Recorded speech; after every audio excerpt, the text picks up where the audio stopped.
Salut à tous, c'est BizBiz. Alors aujourd'hui l'épisode 893 du Zap Image. On commence directement avec la soirée de Ligue des Champions hier. On va commencer avec les clubs français.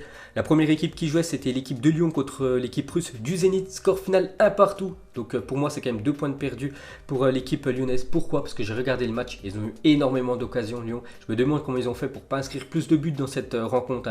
Ils ont tout loupé, ils arrivaient à 5 mètres devant le but, ils tiraient à côté. C'est vraiment dommage parce qu'on sait qu'à domicile c'est très compliqué pour Lyon, surtout en Ligue des Champions, parce que Lyon est la première équipe à effectuer 6 matchs nuls consécutifs à domicile dans l'histoire de la Ligue des Champions. Jamais une équipe avait fait 6 matchs d'affilée à domicile et 6 matchs nuls on peut dire. Donc Lyon c'est la première équipe à réaliser cet exploit. Et pour finir avec Lyon et les matchs à domicile en Ligue des Champions, pour vous montrer vraiment que c'est compliqué, regardez les 10 derniers matchs de Lyon à domicile, donc en Ligue des Champions. Donc seulement une victoire, c'était contre l'équipe croate du Dynamo Zagreb.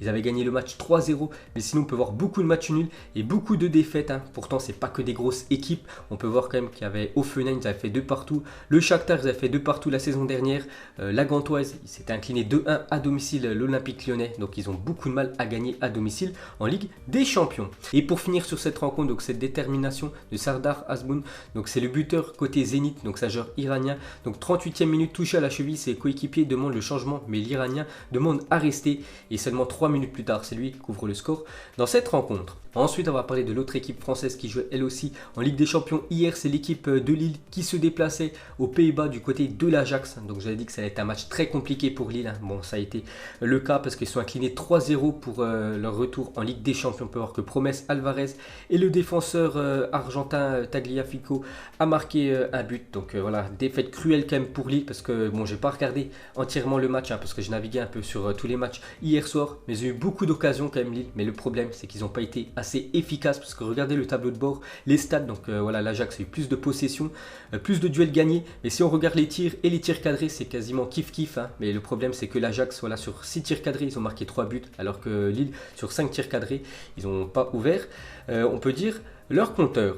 Et pour finir avec Lille, reste sur 12 rencontres sans succès en compétition européenne. Donc c'est très compliqué la Coupe d'Europe on peut dire pour Lille.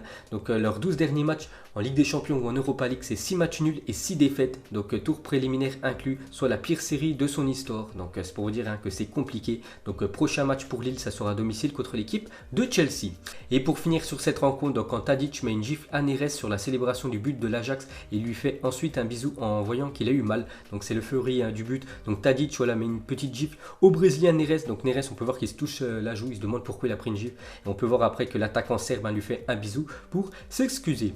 Ensuite, on va parler des autres affiches. On va parler de la plus belle, bon, celle que j'ai quasiment regardée en entier. C'était l'équipe allemande du Borussia Dortmund contre l'équipe du FC Barcelone. Donc lundi, j'avais fait une vidéo prono, j'avais dit que ça sentait le match nul. Bon, après, j'ai dit un match nul avec des buts, 1-1, 2-2, mais pas un 0-0. Ça s'est clôturé à 0-0. Mais ça a été quand même un match plaisant à regarder parce qu'il y a eu pas mal d'occasions, surtout pour l'équipe du Borussia Dortmund qui aurait dû gagner ce match, parce qu'ils ont fait un match quand même monstrueux, mais surtout en face il y avait Ter Stegen, le gardien allemand, qui a été tout simplement irréprochable hier. Donc voilà, score final 0 partout entre ces deux formations.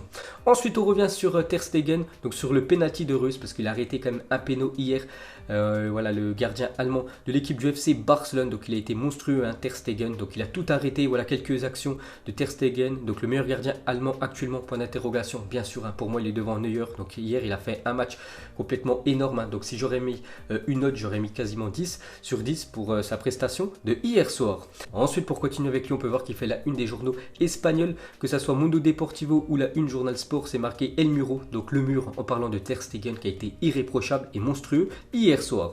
Ensuite, on va parler de l'attaquant du FC Barcelone, Luis Suarez, qui n'arrive pas du tout à l'extérieur en Ligue des Champions, donc n'a plus marqué à l'extérieur en Ligue des Champions depuis 4 ans. La dernière fois qu'il avait marqué, c'était à l'AS Roma, c'était le 16 septembre 2015, on est le 18 septembre 2019, donc ça fait plus de 4 ans quand même qu'il n'a pas réussi à inscrire un but à l'extérieur. Luis Suarez en Ligue des Champions, c'est quand même incroyable pour le numéro 9 du FC Barcelone. On peut voir contre toutes les équipes qu'il a joué à l'extérieur et toutes ces équipes-là, il n'a pas réussi à inscrire un but.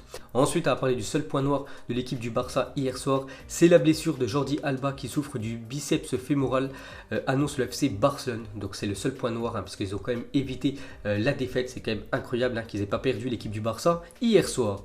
Ensuite, on revient sur le penalty de Marco Reus. On peut voir que Ter Stegen n'est pas sur sa ligne. L'arbitre aurait dû demander à retirer le penalty. Voilà, l'assistance vidéo aurait dû marcher et dire que le penalty doit être retiré, parce qu'on peut voir les deux pieds de Ter Stegen avancer. Normalement, il doit avoir un pied qui doit être sur la ligne lors de la frappe. Ensuite, on va parler de Lionel Messi qui n'a pas commencé hier. Je vous avais dit qu'il allait certainement rentrer en cours de jeu. Tout dépend voilà, du résultat du match. Donc, il est rentré à la 60e minute. Donc, il a joué une demi-heure. Léo Messi. Donc, ça fait plaisir de voir Lionel Messi après 115 jours. Voilà, où il n'a pas joué avec l'équipe du FC Barcelone. Il n'a toujours pas joué une seule minute, on peut dire, cette saison en Liga. Donc voilà, c'est le retour de Lionel Messi qui semblait affûté hier. Bon, après, il n'a pas été décisif parce que l'équipe du Barça a eu beaucoup de mal hier dans cette rencontre. Donc on peut voir quand Frenkie de Jong a mis le brassard de capitaine à Lionel Messi quand il est rentré en cours de jeu. Ensuite, à parler de Ansu Fati qui était titulaire hier, donc 16 ans et 10 mois, devient hier soir le plus jeune joueur de l'histoire du FC Barcelone à disputer un match de Ligue des Champions. Donc il a eu beaucoup de mal en début de match. Ansu Fati, il perdait quasiment tous les ballons. Bon, après, c'était son premier match de Ligue des Champions à seulement 16 ans. Donc, bien sûr, il avait beaucoup de pression. Bon, après, il est un peu rentré dans son match. Mais voilà, c'est quand même une stat incroyable pour ce jeune footballeur. Ensuite, on continue avec une autre énorme affiche. Hier, c'était l'équipe de Naples qui jouait contre l'équipe de Liverpool. Donc, la saison dernière, Naples s'était imposé 1-0. Et ça a été la même chose cette saison. Naples s'est imposé cette fois-ci 2-0 contre l'équipe de Liverpool. On sait que Liverpool est intraitable en première ligue. 5 matchs, 5 victoires. La saison dernière, ils ont gagné la Ligue des Champions. Mais ils ont buté contre cette équipe de Naples. Bon, après, je peux pas faire un long débrief dessus parce que j'ai pas vu le match. Je vais pas vous mentir. On peut voir que Mertens et Llorente en fin de rencontre ont permis Napoli de prendre déjà 3 points dans cette nouvelle Ligue des Champions. Et pour finir avec l'attaquant belge, Mertens, cette saison, c'est quand même 4 matchs, 4 buts, une passe décisive. Donc, il a inscrit aussi le week-end dernier un doublé en championnat. Donc, il est en forme, l'attaquant belge. Et pour finir sur cette affiche, on peut voir que Koulibaly a décidé d'innover pour tenter d'arrêter Mohamed Salah. Donc, il a taclé avec sa tête. Koulibaly, regardez cette photo monstrueuse du défenseur sénégalais sur l'attaquant égyptien. Ensuite, après du carton de la soirée, c'est l'équipe de Salzbourg qui s'imposait quand même 6-2 contre l'équipe de Genk, une équipe belge. On va surtout parler de l'attaquant Haaland, donc 19 ans, s'est offert un triplé pour son premier match en Ligue des Champions. Donc félicitations à lui. Et le week-end dernier, il avait aussi inscrit un triplé en championnat. Donc il est en ultra forme, cet attaquant norvégien. Donc regardez ses stats depuis le début de saison avec son équipe de Salzbourg en Autriche. Donc 9 matchs, 16 buts, donc à seulement 19 ans. Donc il continue comme ça et on peut voir voilà depuis le début de championnat tous les buts qu'il a marqués, aussi les passes décisives. Donc en ultra forme, l'attaquant norvégien. N'oubliez pas qu'il y a quelques semaines il y avait la Coupe du Monde U20 et cet attaquant norvégien a inscrit 9 buts dans une rencontre. Donc son équipe du Norvège elle a joué contre l'équipe d'Honduras pour cette Coupe du Monde U20. Donc il s'était imposé 12-0 et lui avait inscrit 9 buts dans la même rencontre. Donc c'est quand même incroyable. Donc s'il continue avec des stats comme ça, bien évidemment, il pourra pourquoi pas l'été prochain signer dans un plus gros club européen. Et pour finir avec cette soirée de Ligue des Champions, hier soir, un petit coup d'œil à tous les autres résultats. On peut voir que l'Inter 1 partout contre le Slavia Prague. Heureusement pour l'Inter, puisqu'ils ont égalisé à la 92e minute. Donc sinon, ils auraient commencé avec une défaite. On peut voir que le Benfica s'est incliné contre Leipzig 2-1 au Portugal. On peut voir que Chelsea s'est incliné à domicile contre l'équipe espagnole de Valence. Ensuite, un petit coup d'œil au classement des groupes E, F, G, H. Donc c'est simple, les équipes qui ont gagné sont en tête, celles qui ont perdu sont derrière. Donc voilà les classements de ces 4 groupes. Ensuite, cette fois-ci, regardez le programme de la journée. Donc ça commence déjà avec 2 matchs à 19h, Bruges, Galatasaray et l'équipe de l'Olympiakos contre l'équipe finaliste l'année dernière, Tottenham. Si l'on peut voir tous les autres affiches ce soir à 21h, dont un magnifique Atlético Juventus et surtout le Paris Saint-Germain qui joue contre l'équipe du Real Madrid. Donc on revient sur cette affiche et regardez pour commencer la compo probable du Paris Saint-Germain ce soir contre l'équipe du Real Madrid. On peut voir que Kimpembe devrait commencer titulaire parce que Marquinhos devrait monter d'un cran dans l'équipe. Il devrait jouer en sentinelle. On peut voir que Gay Verratti devrait être titulaire. Sarabia, Icardi et Di Maria devraient commencer ce soir contre l'équipe du Real.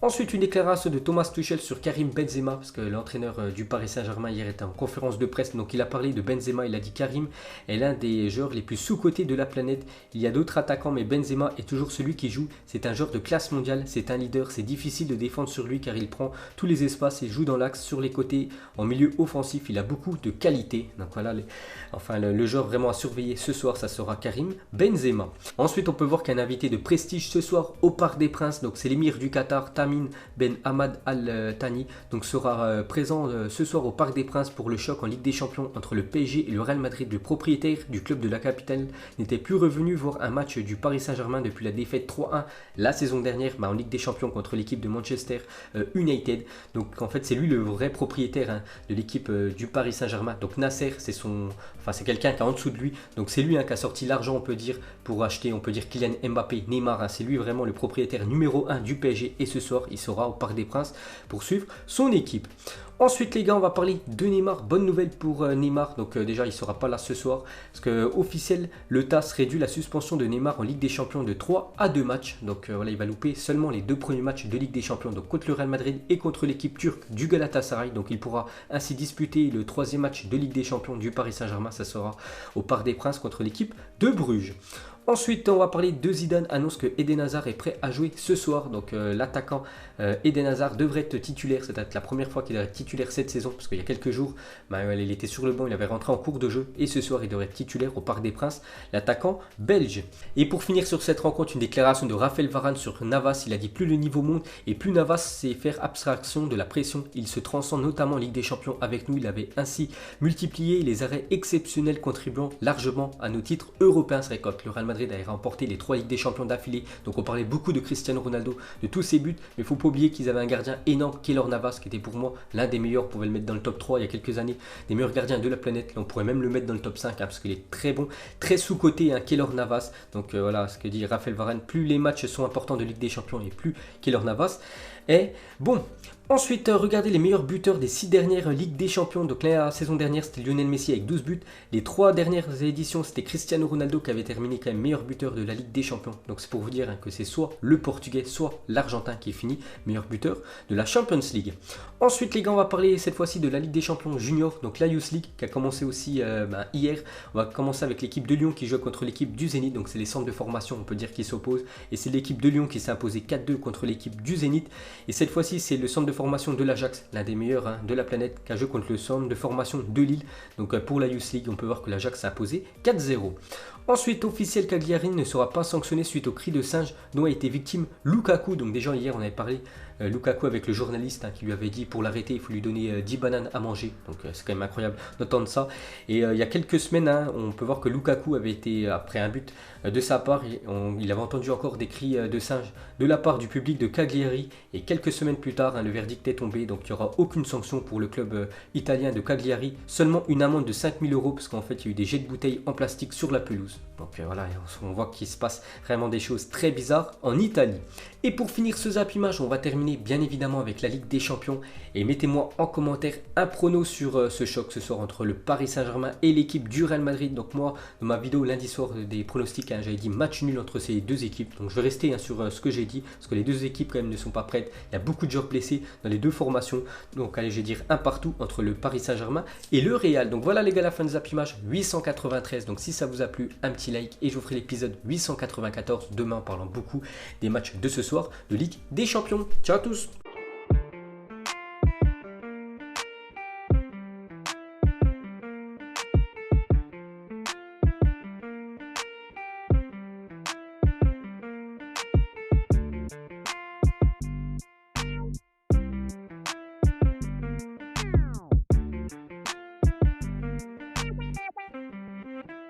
Non-formidable.